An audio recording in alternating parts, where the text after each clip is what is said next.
व्यापकं ब्रह्मवेदस्वरूपं निजं निर्गुणं निर्विकल्पं निरीहं चिदाकाशमाकाशवासं भजेऽहं निराकारमोकारमूलं तुरीयं गिराज्ञानगोपीतमीशं गिरीशं करालं महाकालकालं कृपालं गुणाकार संसारपारं नतोऽहं तुषाराद्रिसङ्काशगौरं रवीरं मनोभूतकोटिप्रभाश्री शरीरं वरनो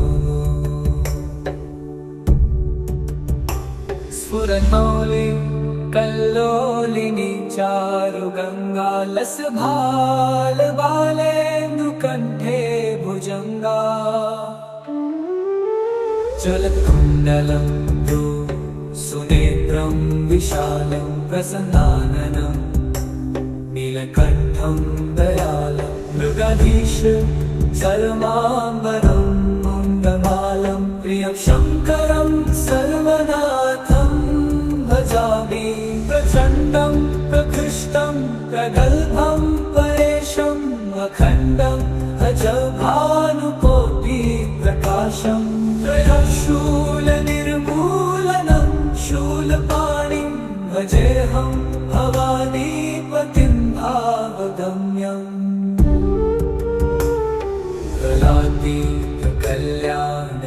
कलातीतकल्याणकल्पान्तकारी सदा सच्चिदानन्ददाता पुरारी चिदानन्दसन्दोहमोहापहारी प्रसीद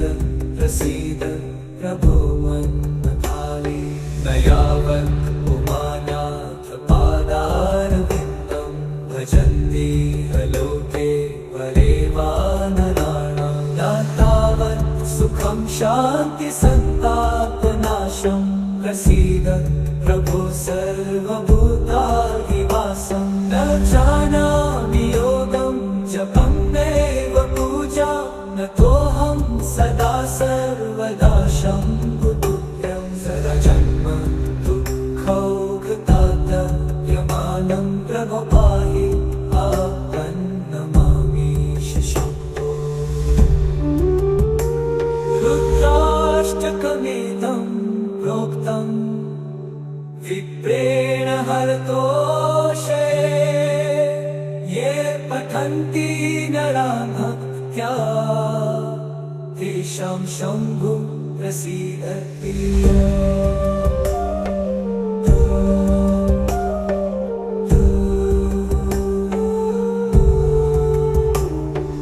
नमामि शमीशाननिर्वाणरूपं विभुं व्यापकं ब्रह्मवेदस्वरूपं निजं निर्गुणं निर्विकल्पं निरीहं चिदाकाशमाकाशवासं भजेऽहं निराकारमोकारमूलं तुरीयं गिराज्ञानगोपीतमीशं गिरीशं करालं महाकालकालं कृपालं गुणाकार संसारपारं नतोऽहं तुषाराद्रिसङ्काशगौरं रवीरं मनोभूतकोटिप्रभाश्री शरीरं वरनो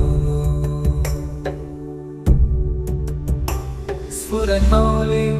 कल्लोलिनी चारुगङ्गालसभालबालेन्दुकण्ठे भुजङ्गा जलकुण्डलं तु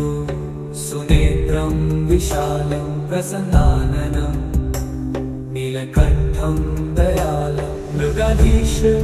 सर्वाम्बरं मुण्डमालं प्रियं शङ्करं सर्वनाथं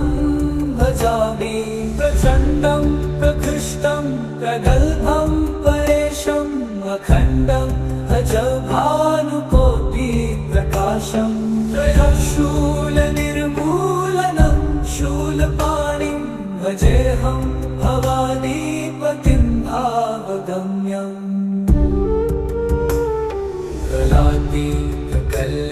कलातीतकल्याणकल्पान्त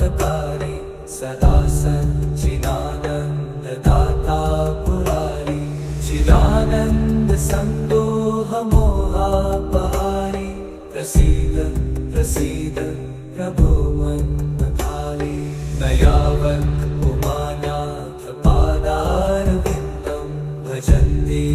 लोके परे वा नराणां न तावत् सुखं शान्ति सन्तापनाशं प्रसीद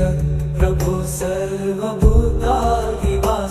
न जानामि योगं जपं नैव पूजा न तोऽहं सदा सर्वदा शम्भुतुभ्यं सदा जन्म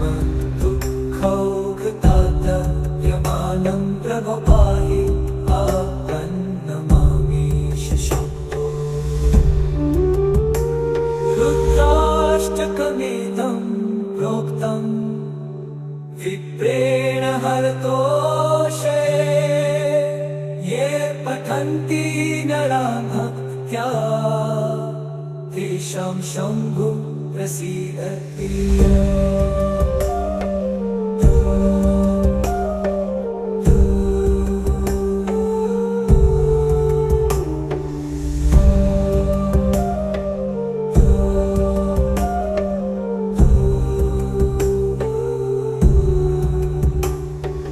नमामि शमीशाननिर्वाणरूपं विधुं व्यापकं ब्रह्मवेदस्वरूपं निजं निर्गुणं निर्विकल्पं निरीहं चिदाकाशमाकाशवासं भजेऽहं निराकारमोकारमूलं तुरीयं गिराज्ञानगोपीतमीशं गिरीशं करालं महाकालकालं कृपालं गुणाकार संसारपारं नतोऽहं तुषाराद्रिसङ्काशगौरं नवीनं मनोभूतकोटिप्रभाश्री शरीरं वरनो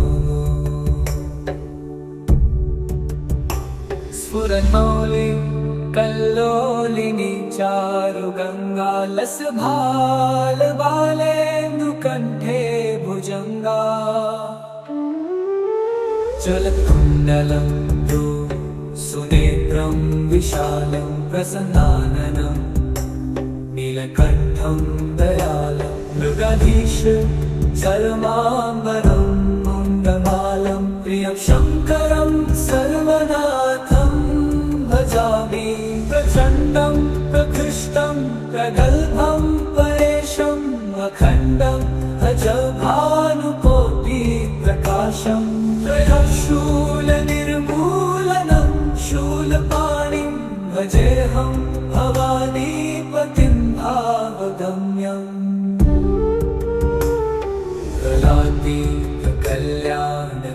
कलातीतकल्याणकल्पान्तकारी सदा सच्चिदानन्ददाता पुरारी चिदानन्दसन्दोहमोहापहारी प्रसीद प्रसीद प्रभो मन्मथाले न यावत् उमानाथ पादारविन्दं भजन्ति लोके परे वा नराणां न तावत् सुखं शान्ति सन्तापनाशं प्रसीद प्रभो सर्वभूताधिवासं न जानामि योगं जपं नैव पूजा न तोऽहं सदा सर्वदा शम्भुतुभ्यं सदा जन्म दुःखौघतातप्यमानं प्रभो पाहि आपन्नमामीश शम्भो रुद्राष्टकमेतं प्रोक्तं विप्रेण हरतोषे ये पठन्ति नराः भक्त्या तेषां शम्भुः प्रसीदति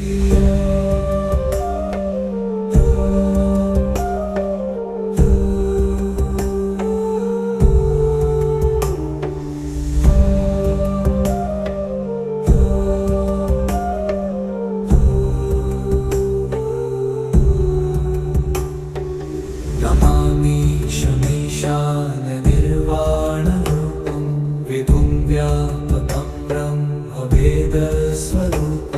निजं निर्गुणं निर्विकल्पं निरीहं चिदा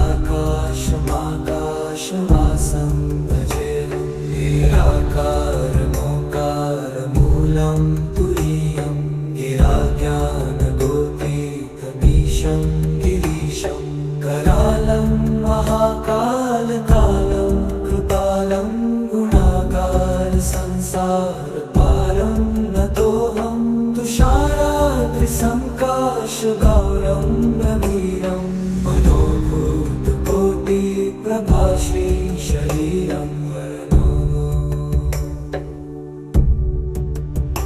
स्फुरन्मौलि कल्लोलिनी चारु गंगा लसभाल बालेन्दुकण्ठे भुजंगा चलत्कुण्डलं तु सुनेत्रं विशालं प्रसन्नाननं नीलकण्ठं दयालं मृगधीश चरमाम्बरं मुण्डमालं प्रियं शङ्करं सर्वनाथं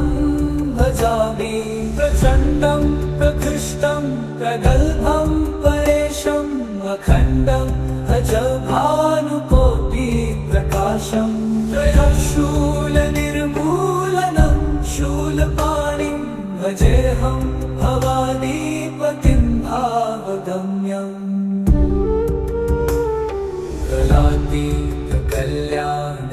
कलातीतकल्याणकल्पान्तकारी सदा सच्चिदानन्ददाता पुरारी चिदानन्दसन्दोहमोहापहारी प्रसीद प्रसीद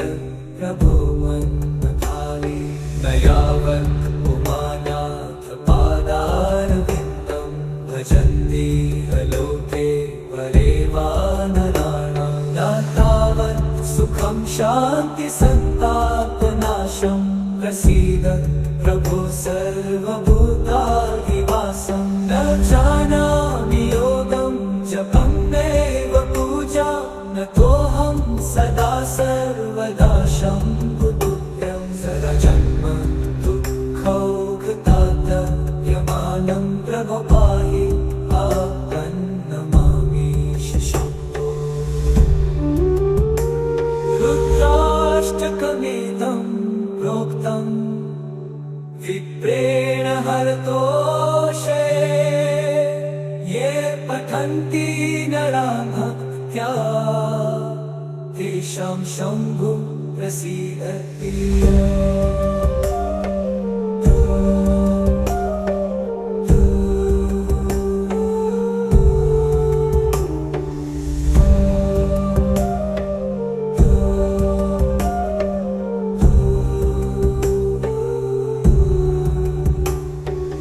नमामि शमीशाननिर्वाणरूपं विभुं व्यापकं ब्रह्मवेदस्वरूपं निजं निर्गुणं निर्विकल्पं निरीहं चिदाकाशमाकाशवासं भजेऽहं निराकारमोकारमूलं तुरीयं गिराज्ञानगोपीतमीशं गिरीशं करालं महाकालकालं कृपालं गुणाकार संसारपारं नतोऽहं तुषाराद्रिसङ्काशगौरं गभीरं मनोभूतकोटिप्रभाश्री शरीरं वरनो स्फुरन्मौलि कल्लोलिनी चारु गंगा लसभाल बालेन्दुकण्ठे भुजंगा चलत्कुण्डलं तु सुनेत्रं विशालं प्रसन्नाननं नीलकण्ठं दयालं मृगधीश चरमाम्बरं मुण्डमालं प्रियं शङ्करं सर्वनाथं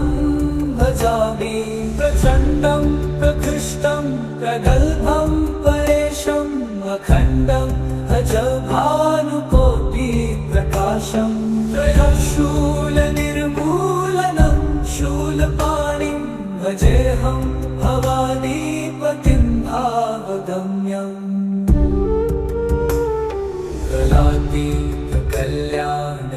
कलातीतकल्याणकल्पान्तकारी सदा सच्चिदानन्ददाता पुरारी चिदानन्दसन्दोहमोहापहारी प्रसीद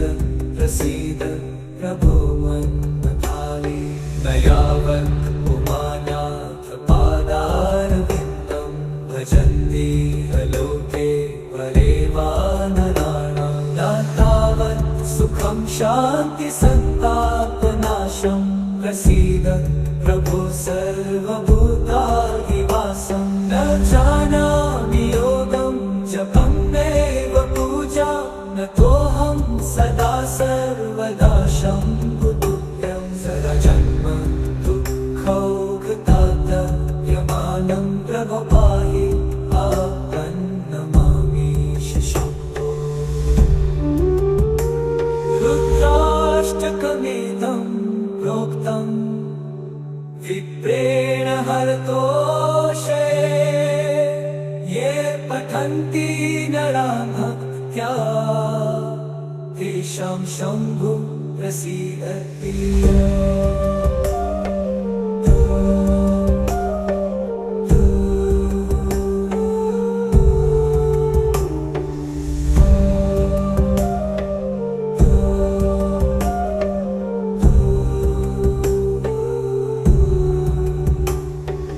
नमामि शमीशाननिर्वाणरूपं विधुं व्यापकं ब्रह्मवेदस्वरूपं निजं निर्गुणं निर्विकल्पं निरीहं चिदाकाशमाकाशवासं भजेऽहं निराकारमोकारमूलं तुरीयं गिराज्ञानगोतीतमीशं गिरीशं करालं महाकालकालं कृपालं गुणागार संसारपारं नतोऽहं तुषाराद्रिसङ्काशगौरं गभीरं मनोभूतकोटिप्रभाश्री शरीरं वरनो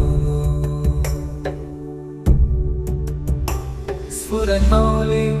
कल्लोलिनी चारुगङ्गालसभालबालेन्दुकण्ठे भुजङ्गा जलकुण्डलं तु सुनेत्रं विशालं प्रसन्नाननं नीलकण्ठं दयालं मृगधीश जलमाम्बरं मुण्डमालं प्रियं शङ्करं सर्वनाथं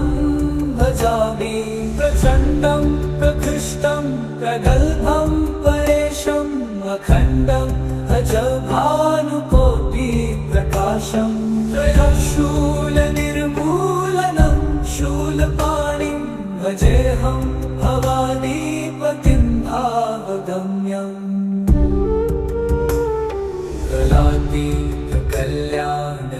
कलातीतकल्याणकल्पान्तकारी सदा सच्चिदानन्ददाता पुरारी चिदानन्दसन्दोहमोहापहारी प्रसीद प्रसीद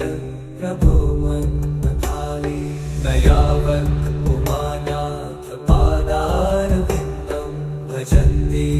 लोके परे वा नराणां न तावत् सुखं शान्ति सन्तापनाशं प्रसीद प्रभो सर्वभूताधिवासं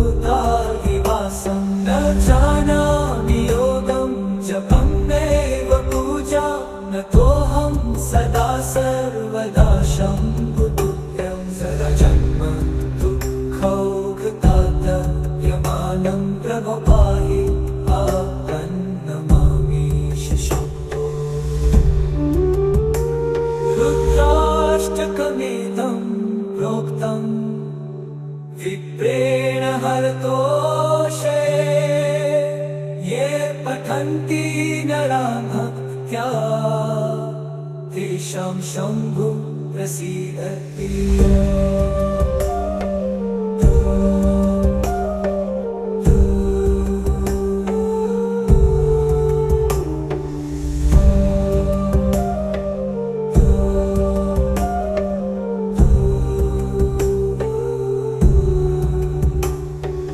नमामि शमीशाननिर्वाणरूपं विधुं व्यापकं ब्रह्मवेदस्वरूपं निजं निर्गुणं निर्विकल्पं निरीहं चिदाकाशमाकाशवासं भजेऽहं निराकारमोकारमूलं तुरीयं गिराज्ञानगोतीतमीशं गिरीशं करालं महाकालका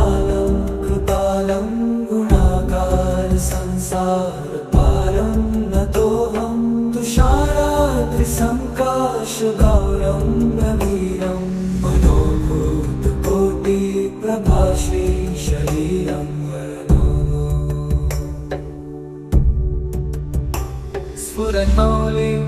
कल्लोलिनी चारुगङ्गा लसभालबालेन्दुकण्ठे भुजङ्गा जलकुण्डलं तु सुनेत्रं विशालं प्रसन्नाननं नीलकण्ठं दयालं मृगधीश चरमाम्बरं मुण्डमालं प्रियं शङ्करं सर्वनाथं भजामि प्रचण्डं प्रकृष्टं प्रगल्भं परेशम् अखण्डम् अजभानुकोटिप्रकाशं त्रयशूलनिर्मूलनं शूलपाणिं भजेऽहं भवानीपतिं भावगम्यम्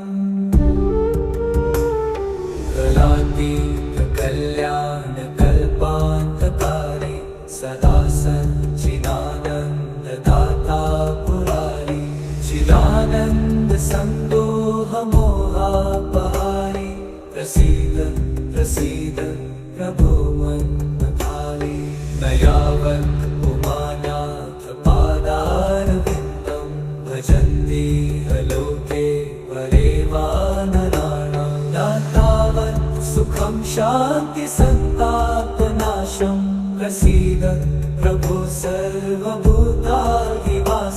न जानामि योगं जपं नैव पूजा न तोऽहं सदा सर्वदा शम्भुतुभ्यं सदा जन्म दुःखौघतातयमानं प्रभो पाहि आपन्नमामीश शम्भो रुद्राष्टकमिदं प्रोक्तं विप्रेण हरतोषे ये पठन्ति नरा भक्त्या तेषां शम्भुः प्रसीदति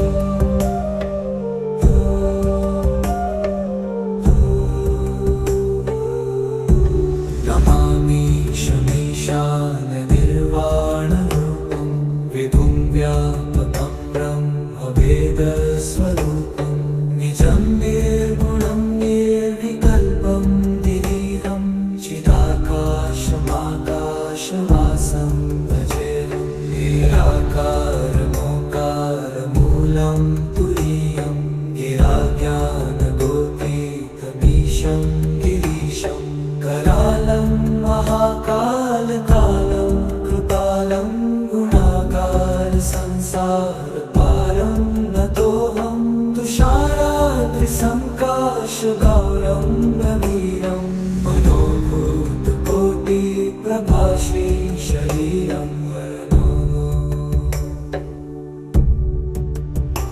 स्फुरन्मौलि कल्लोलिनी चारुगङ्गा लसभालबालेन्दुकण्ठे भुजङ्गा जलकुण्डलं तु सुनेत्रं विशालं प्रसन्नाननं नीलकण्ठं दयालं मृगधीश चरमाम्बरं मुण्डमालं प्रियं शङ्करं सर्वनाथं भजामि प्रचण्डं प्रकृष्टं प्रगल्भं परेशम् अखण्डम् अजभानुकोटिप्रकाशं त्रयशूलनिर्मूलनं शूलपाणिं भजेऽहं भवानीपतिं भावगम्यम्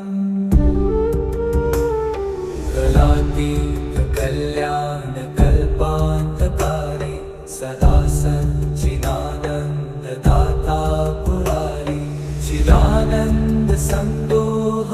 चिदानन्दसन्दोहमोहापहारी प्रसीद प्रसीद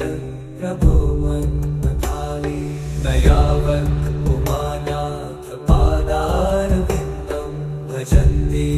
लोके परे वा नराणां न तावत् सुखं शान्ति सन्तापनाशं प्रसीद प्रभो सर्वभूताधिवासं न जानामि योगं जपं नैव पूजा नतोऽहं सदा सर्वदा शम्भुतुभ्यं सदा जन्म दुःखौघतातयमानं प्रभो पाहि नमामीश शम्भो रुद्राष्टकमेतं प्रोक्तं विप्रेण हरतोषे ये पठन्ति नरा भक्त्या तेषां शम्भु प्रसीदति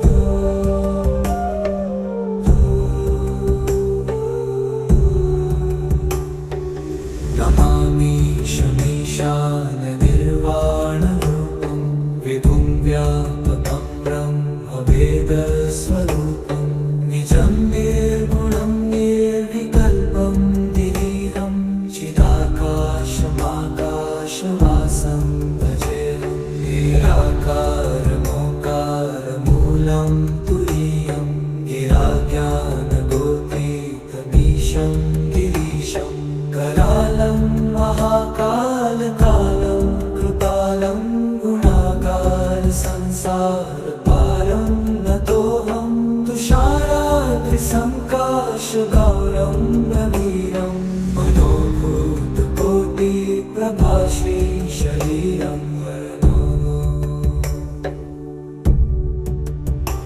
स्फुरन्मौलिं कल्लोलिनी चारुगङ्गालसभालबालेन्दुकण्ठे भुजङ्गा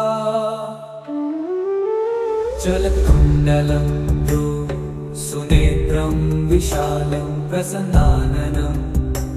नीलकण्ठं दयालं मृगधीश चरमाम्बरं मुण्डमालं प्रियं शङ्करं सर्वनाथं भजामि प्रचण्डं प्रकृष्टं प्रगल्भं परेशम् अखण्डम् अजभानुकोटिप्रकाशं त्रयशूलनिर्मूलनं शूलपाणिं भजेऽहं भवानीपतिं भावगम्यम्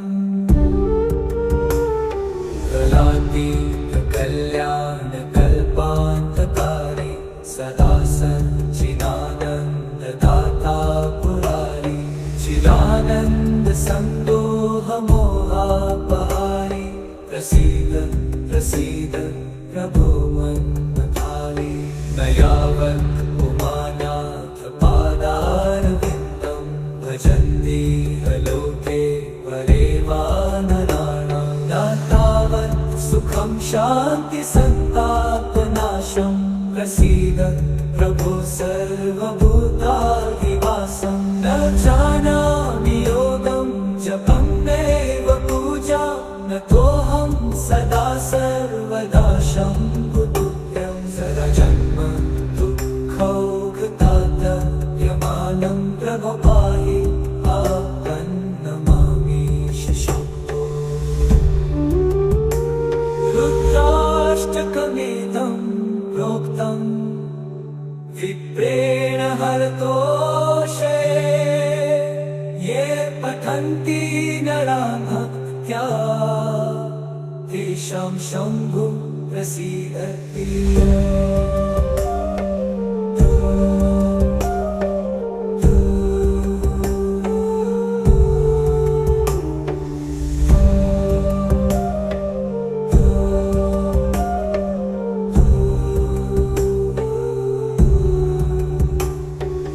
नमामि शमीशाननिर्वाणरूपं विभुं व्यापकं ब्रह्मवेदस्वरूपं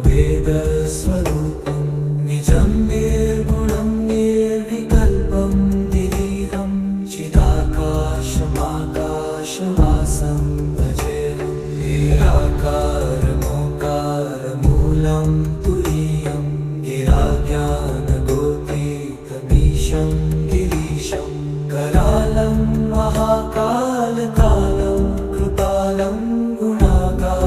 संसार पारं नतोऽहं तुषाराद्रिसङ्काशगौरं गभीरं मनोभूतकोटिप्रभाश्री शरीरं वरदो स्फुरन्मौलिं कल्लोलिनी चारुगङ्गालसभालबालेन्दुकण्ठे भुजङ्गा चलत्कुण्डलं तु सुनेत्रं विशालं प्रसन्नाननं नीलकण्ठं दयालं मृगधीश चरमाम्बरं मुण्डमालं प्रियं शङ्करं सर्वनाथं भजामि प्रचण्डं प्रकृष्टं प्रगल्भं परेशम् अखण्डम् अजभानुकोटिप्रकाशं त्रयशूलनिर्मूलनं शूलपाणिं भजेऽहं भवानीपतिं भावगम्यम्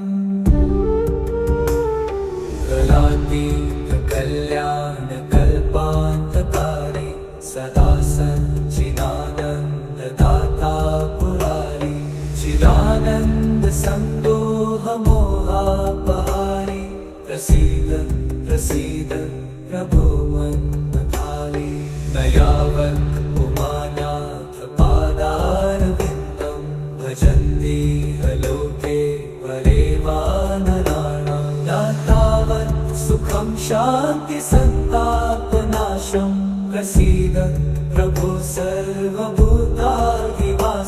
न जानामि योगं जपं नैव पूजा नतोऽहं सदा सर्वदा शम्भुतुभ्यं सदा जन्म दुःखौघतातयमानं प्रभो पाहि आपन्नमामीश शम्भो रुद्राष्टकमेतं प्रोक्तं विप्रेण हरतोषे ये पठन्ति नराः भक्त्या तेषां शम्भुः प्रसीदति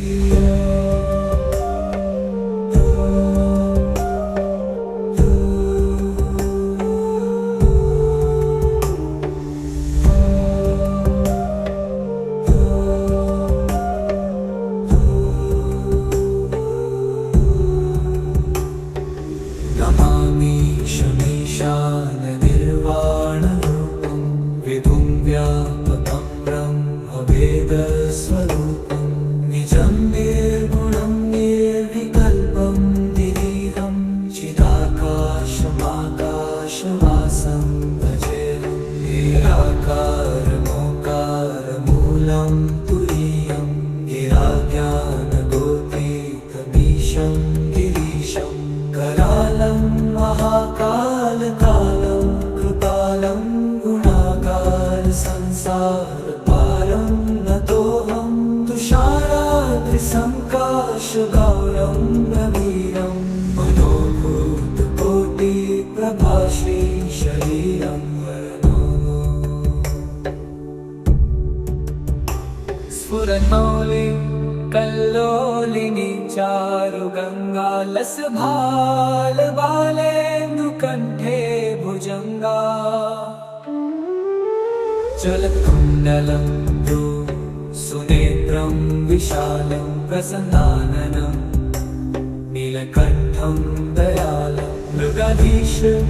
चरमाम्बरं मुण्डमालं प्रियं शङ्करं सर्वनाथं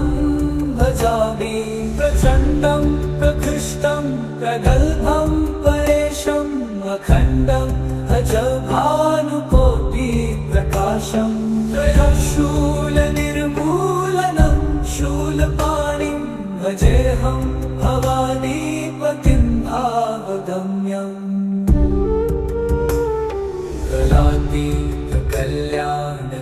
कलातीतकल्याणकल्पान्तकारी सदा सच्चिदानन्ददाता पुरारी चिदानन्दसन्दोहमोहापहारी प्रसीद प्रसीद प्रभो मन्मथाली न यावत् उमानाथ पादारविन्दं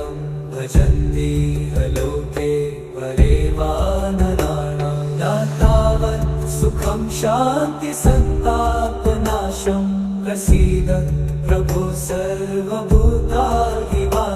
न जानामि योगं जपं नैव पूजा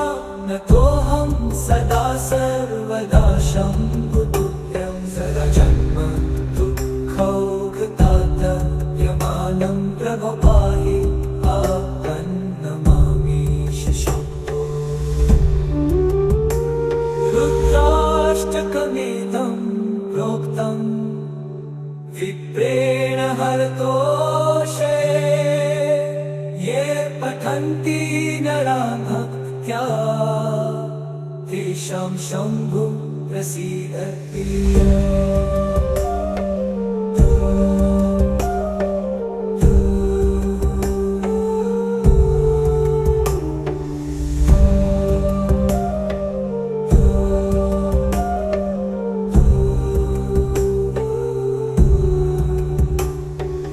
नमामि शमीशाननिर्वाणरूपं विभुं व्यापकं ब्रह्मवेदस्वरूपं निजं निर्गुणं निर्विकल्पं निरीहं चिदाकाशमाकाशवासं भजेऽहं निराकारमोकारमूलं तुरीयं गिराज्ञानगोपीतमीशं गिरीशं करालं महाकालकालं कृपालं गुणाकार संसारपारं नतोऽहं तुषाराद्रिसङ्काशगौरं रवीरं मनोभूतकोटिप्रभाश्री शरीरं वरनो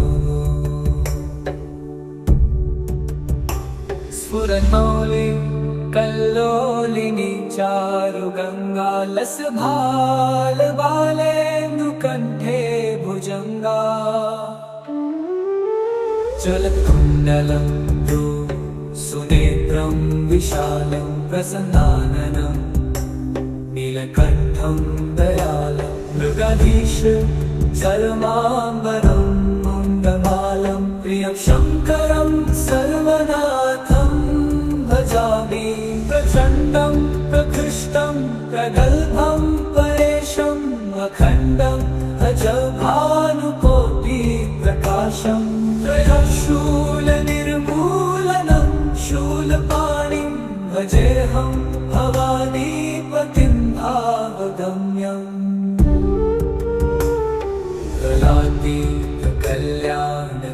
कलातीतकल्याणकल्पान्तकारी सदा सच्चिदानन्ददाता पुरारी चिदानन्दसन्दोहमोहापहारी प्रसीद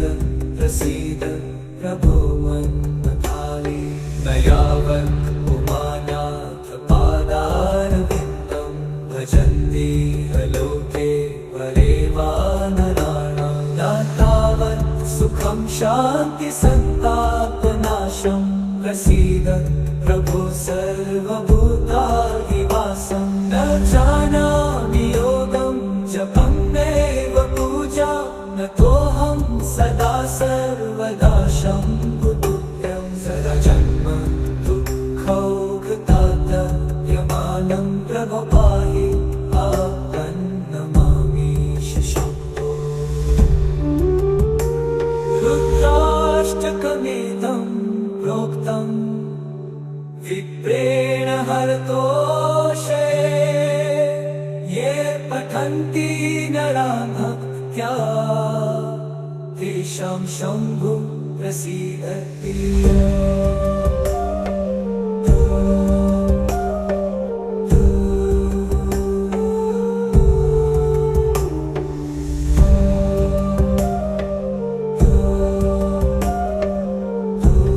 नमामि शमीशाननिर्वाणरूपं विभुं व्यापकं ब्रह्मवेदस्वरूपं निजं निर्गुणं निर्विकल्पं निरीहं चिदाकाशमाकाशवासं भजेऽहं निराकारमोकारमूलं तुरीयं गिराज्ञानगोपीतमीशं गिरीशं करालं महाकालकालं कृपालं गुणाकार संसार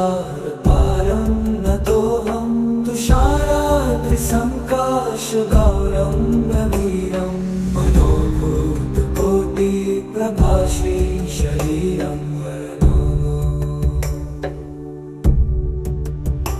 स्फुरन्मौलिं कल्लोलिनी चारुगङ्गालसभालबालेन्दुकण्ठे भुजङ्गा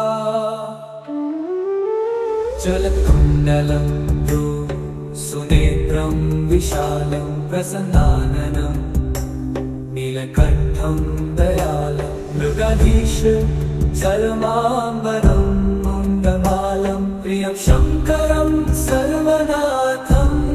भजामि प्रचण्डं प्रकृष्टं प्रगल्भं परेशम् अखण्डम् अजभानुकोटिप्रकाशं त्रयशूलनिर्मूलनं शूलपाणिं भजेऽहं भवानीपतिं भावगम्यम्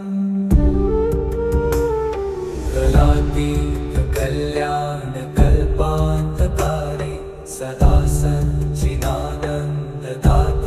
पुरारी चिदानन्दसन्दोहमोहापहारी प्रसीद प्रसीद प्रभो मन्मथाली न यावत् उमानाथपादारविन्दं भजन्ति लोके परे वा नराणां न तावत् सुखं शान्तिसन्तापनाशं प्रसीद प्रभो सर्वभूताधिवासं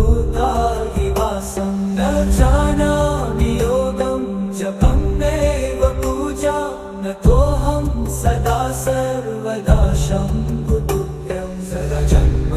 दुःखौघतातप्यमानं प्रभो पाहि आपन्नमामीश शम्भो रुद्राष्टकमेतं प्रोक्तं विप्रेण हरतोषे ये पठन्ति नराः भक्त्या तेषां शम्भु प्रसीदति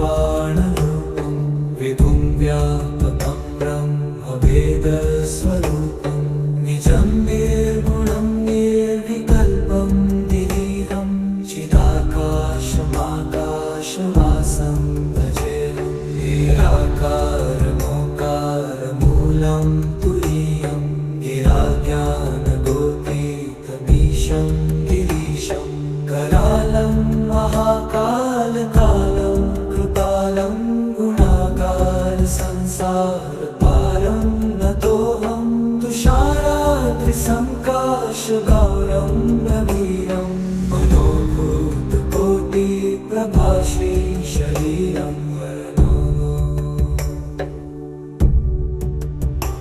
स्फुरन्मौलिं कल्लोलिनी चारुगङ्गालसभालबालेन्दुकण्ठे भुजङ्गा चलत्कुण्डलं तु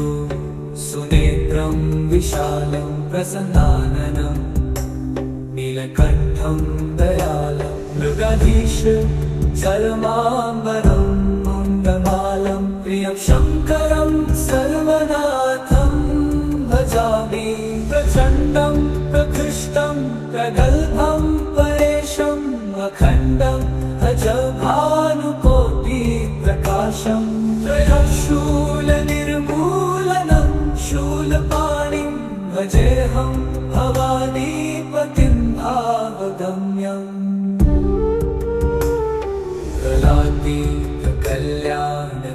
कलातीतकल्याणकल्पान्तकारी सदा सच्चिदानन्ददाता पुरारी चिदानन्दसन्दोहमोहापहारी प्रसीद प्रसीद प्रभो मन्मथाली न यावत् उमानाथपादारविन्दं भजन्ति लोके परे वा नराणां न तावत् सुखं शान्ति सन्तापनाशं प्रसीद प्रभो सर्वभूताधिवासं न जानामि योगं जपं नैव पूजा न तोऽहं सदा सर्वदा शम्भुतुभ्यं सदा जन्म दुःखौघतातयमानं प्रभो पाहि आपन्नमामीश शम्भो रुद्राष्टकमेतं प्रोक्तं विप्रेण हरतोषे ये पठन्ति नरा भक्त्या तेषां शम्भु प्रसीदति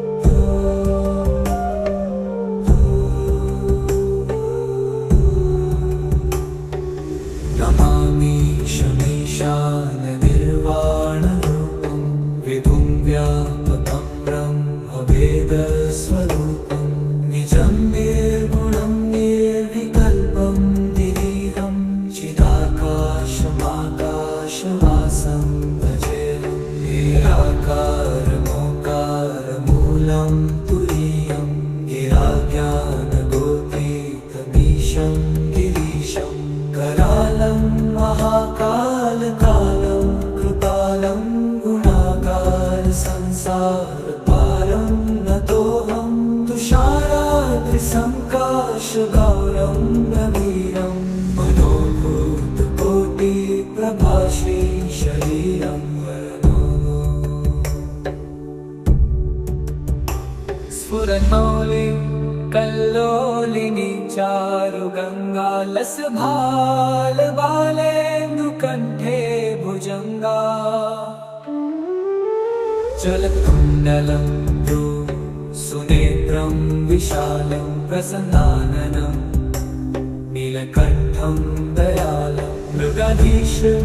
चर्माम्बरं मुण्डमालं प्रियं शङ्करं सर्वनाथं भजामि प्रचण्डं प्रकृष्टं प्रगल्भं परेशम् अखण्डम् अजभानुकोटिप्रकाशं त्रयशूलनिर्मूलनं शूलपाणिं भजेऽहं भवानीपतिं भावगम्यम्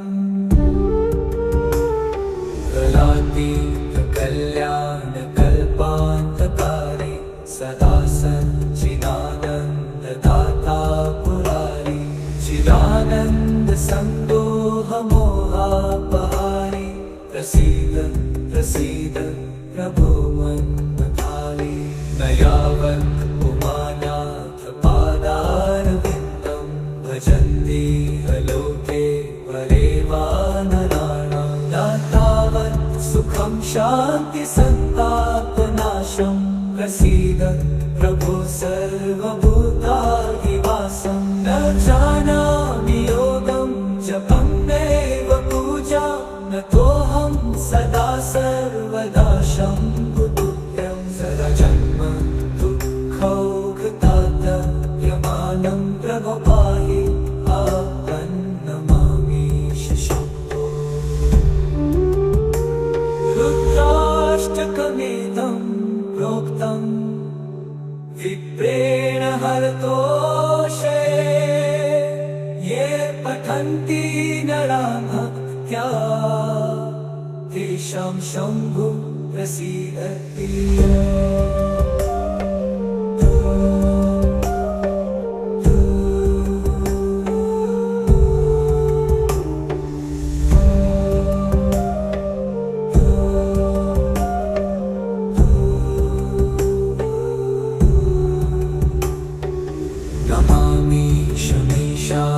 निर्वाणरूपं विधुं व्यापकं ब्रह्मवेदस्वरूपं निजं निर्गुणं निर्विकल्पं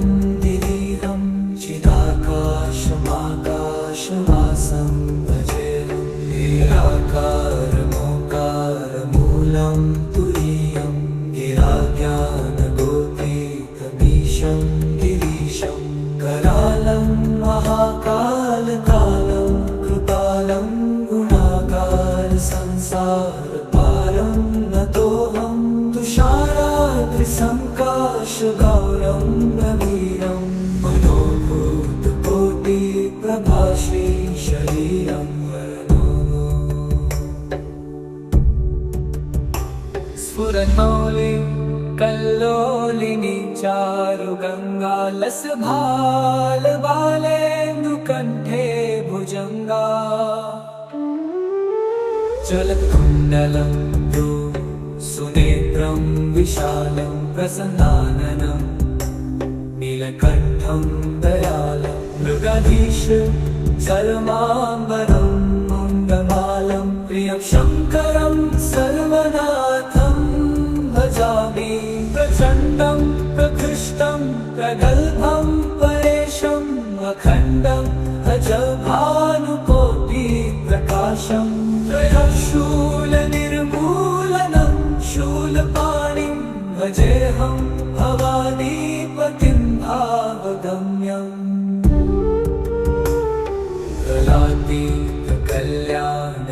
कलातीतकल्याणकल्पान्तकारी सदा सच्चिदानन्ददाता पुरारी चिदानन्दसन्दोहमोहापहारी प्रसीद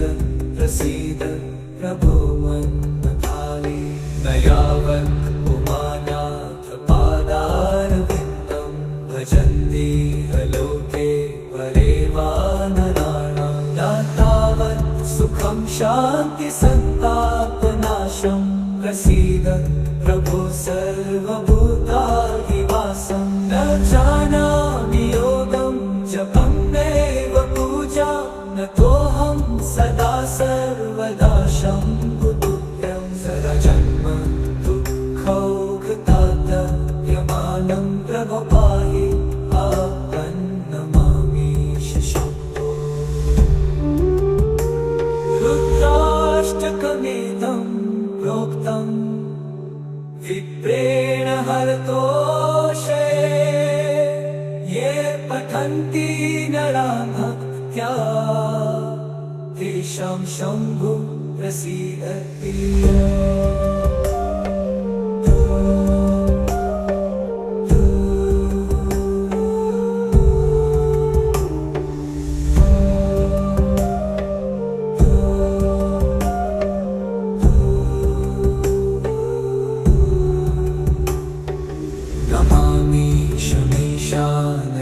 निर्वाणरूपं विधुं व्यापकं ब्रह्मवेदस्वरूपं निजं निर्गुणं निर्विकल्पं निरीहं चिदाकाशमाकाशवासं भजेऽहं निराकारमोकारमूलं तुरीयं गिराज्ञानगोतीतमीशं गिरीशं करालं महाकालकालं कृपालं गुणाकार संसारपारं नतोऽहं तुषाराद्रिसङ्काशगौरं गभीरं मनोभूतकोटिप्रभाश्री शरीरं स्फुरन्मौलिं कल्लोलिनी चारुगङ्गालसभालबालेन्दुकण्ठे भुजङ्गा चलत्कुण्डलं तु सुनेत्रं विशालं प्रसन्नाननं नीलकण्ठं दयालं मृगधीश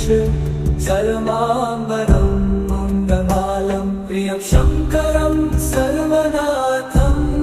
भजामि प्रचण्डं प्रकृष्टं प्रगल्भं परेशम् अखण्डम् अजभानुकोटिप्रकाशं त्रयशूलनिर्मूलनं शूलपाणिं भजेऽहं भवानीपतिं भावगम्यम्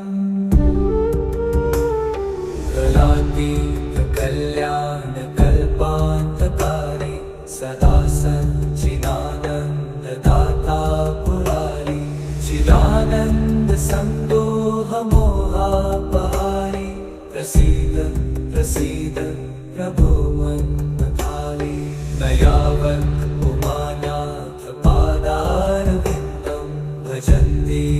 लोके परे वा नराणां न तावत् सुखं शान्ति सन्तापनाशं प्रसीद प्रभो सर्वभूताधिवासं न जानामि योगं जपं नैव पूजा न तोऽहं सदा सर्वदा शम्भुतुभ्यं सदा जन्म दुःखौघतातयमानं प्रभो पाहि आपन्नमामि शम्भो रुद्राष्टकमिदं प्रोक्तं विप्रेण हरतोषे ये पठन्ति नरा भक्त्या तेषां शम्भु प्रसीदति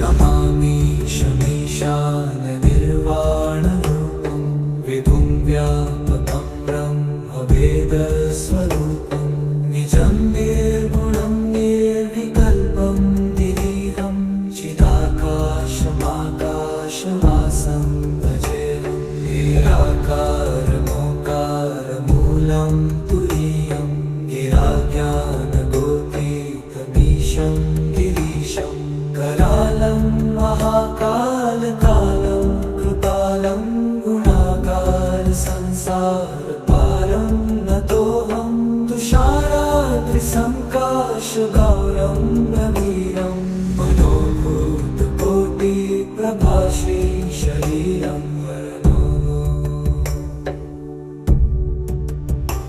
स्फुरन्मौलिं कल्लोलिनी चारुगङ्गालसभालबालेन्दुकण्ठे भुजङ्गा जलकुण्डलं सुनेत्रं विशालं प्रसन्नाननं नीलकण्ठं दयालं मृगाधीश चरमाम्बरं मुण्डमालं प्रियं शङ्करं सर्वनाथं भजामि प्रचण्डं प्रकृष्टं प्रगल्भं परेशम् अखण्डम् अजभानुकोटिप्रकाशं त्रयशूलनिर्मूलनं शूलपाणिं भजेऽहं भवानीपतिं भावगम्यम्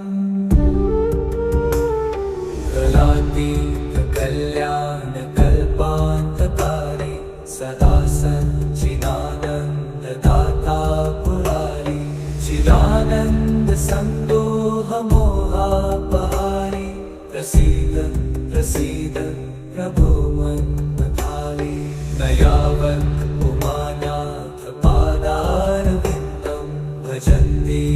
लोके परे वा नराणां न तावत् सुखं शान्ति सन्तापनाशं प्रसीद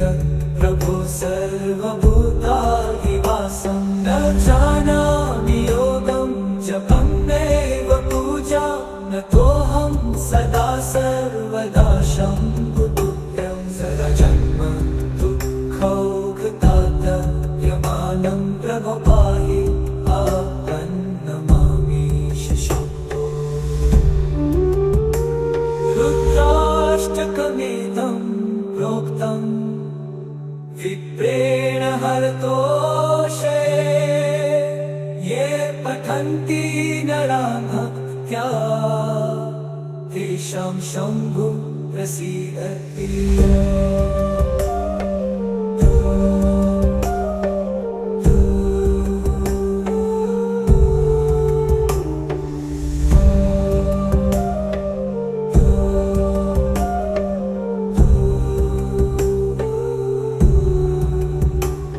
नमामि शमीशाननिर्वाणरूपं विभुं व्यापकं ब्रह्मवेदस्वरूपं निजं निर्गुणं निर्विकल्पं निरीहं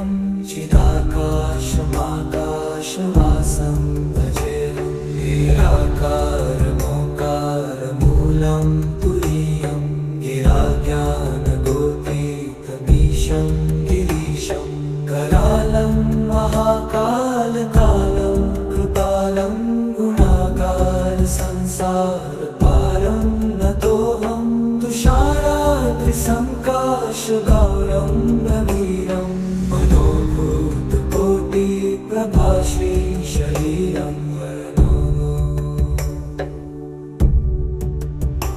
स्फुरन्मौलिं कल्लोलिनी चारुगङ्गा लसभालबालेन्दुकण्ठे भुजङ्गा जलकुण्डलं तु सुनेत्रं विशालं प्रसन्नाननं नीलकण्ठं दयालं मृगाधीश जलमाम्बरं मुण्डमालं प्रियं शङ्करं सर्वनाथं